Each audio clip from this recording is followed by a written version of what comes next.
Hari Raya Idul Adha semakin dekat. Para pembeli pun sibuk berburu hewan kurban. Membeli hewan kurban tidak hanya disesuaikan dengan kondisi kantong, tapi juga harus memenuhi syarat yang sudah ditentukan. Berikut tips untuk memilih dan membeli hewan kurban. Memilih hewan kurban tak bisa dilakukan sembarangan. Ada syarat yang harus dipenuhi sesuai syariat Islam. Jenis hewan yang bisa dijadikan kurban saat Idul Adha dan umum di Indonesia adalah kambing dan sapi. Umur kambing minimal 1 tahun dan sapi 2 tahun. Hewan kurban harus sehat, tidak kurus, tidak cacat, dan tidak hamil. Pilihlah hewan kurban yang diternak di lingkungan yang bersih. Pertama kali kita harus melihat fisik hewan, itu dia gerakannya lincah, jadi bukan diem pasif gitu, dia lincah. Kedua, kita lihat dari bola matanya, jadi dia tampak jernih, tidak berair. Yang ketiga, dia tidak mengeluarkan lendir dari hidung atau mulut itu terlalu berlebih. Kalau keluar standar nggak masalah, karena dia itu ada pertukaran udara panas dalam tubuhnya. Yang ketiga adalah dari sisi tubuhnya dia tidak terlalu kurus, jadi sehat, gerakannya juga kuat, terus ekor, telinga dia gerak-gerak terus. Seperti itu secara fisik untuk gampang diketahui. Dan tidak boleh ada kondisi yang cacat, Pak ya? Oh iya, jelas itu pincang, ada luka, itu jelas, nggak boleh itu.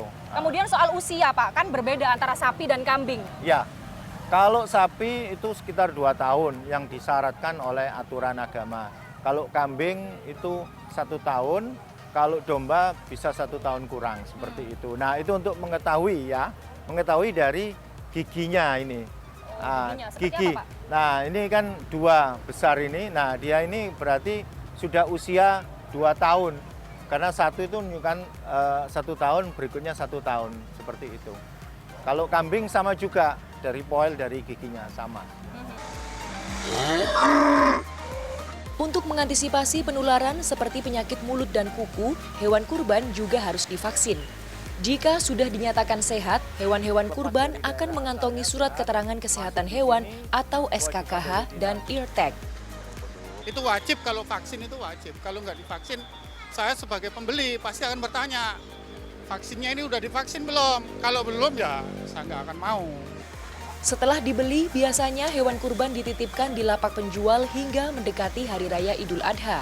Kondisi hewan harus dipastikan tetap baik-baik saja.